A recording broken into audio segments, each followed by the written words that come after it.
Well, we want to start off with a tropical update here for you because we've got a lot of active weather going on now in the tropics, and for our local weather, it's going to be fairly quiet, and that's going to lead to a more active pattern just to our east. Now, I want to start off with this to let you know that we are now entering the peak season of hurricane season, and right around September 10th or 11th, that's when we typically see the most activity showing up, and right on schedule, we have that going on right now. We're tracking 3 hurricanes right now in the middle of the Atlantic Ocean: Florence, Isaac, and Helene. Now, Helene will kind of recurve out here in the middle of the Atlantic and not really affect us very much.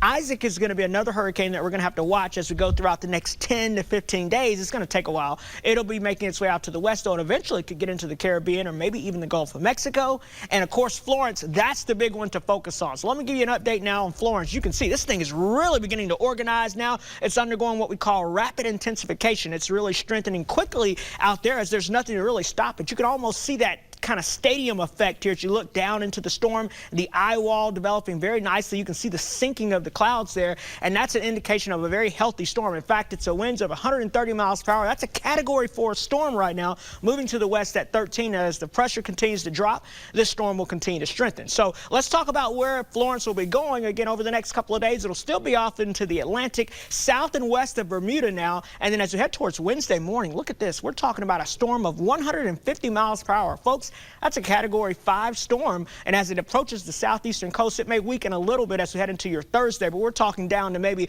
140 to 145 miles per hour before it begins to make landfall. And you can see this storm will make landfall late Thursday night and early Friday morning. Right now, the suggestions show that this could be anywhere between South Carolina and North Carolina, so we'll try to focus that in over the next couple of days. But overall, you can see once it makes its way inland, even heading towards the weekend, it just stalls out or sits there, so that means a lot of heavy rainfall will be featuring into that area. Now, you can see here as we track this storm, the hurricane winds will make their way up into South Carolina and North Carolina, but look how far expansive the tropical storm winds will stretch from Washington, D.C. down to Jacksonville, Florida. So don't look so much at the cone or the line where the storm is going. Look at the effects are going to be far-reaching from the mid-Atlantic down to the southeast. This is why this is going to be such a big deal. And it's not just the rain, it's not just the wind. You've got to worry about the storm surge. So, you know, as you get towards the coastal areas, you have a more lower level area, and so the water kind of gets pushed. It's like if you're in the bathtub, you kind of push your water with your arms as a kid. It's the same effect with the tropical system. It pushes water on inland.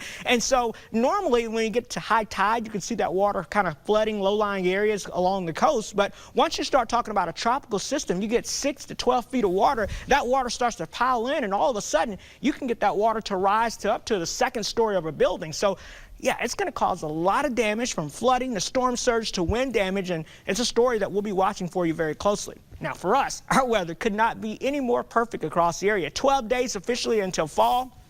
Check out your forecasted highs for today. Mid-70s across the area with lots of sunshine and low humidity. And tonight, it won't be as cool as what we saw last night. We dropped down into the 40s, but I still think a lot of us will get down into the lower 50s, if not a few isolated upper 40s again. Now, the one thing we are going to be watching this week here is the river flood threat. Again, it continues to lower, but still a few of our local rivers are in that moderate to major flood stage. But we are expecting plenty of crests this week, as again, we're not expecting any extra rainfall to add to that. So that's some great news as well. Here's your 7-day forecast. Again, all of the active weather in the tropics, all we have to worry about is sunshine. Make sure you have that sunscreen on. UV index will be fairly high over the next few days, with temperatures in the 70s, eventually warming into the 80s, lows in the 50s. And I mean, I'm talking gorgeous fall-like weather, even despite the fact that we have about 12 days before it officially begins to arrive.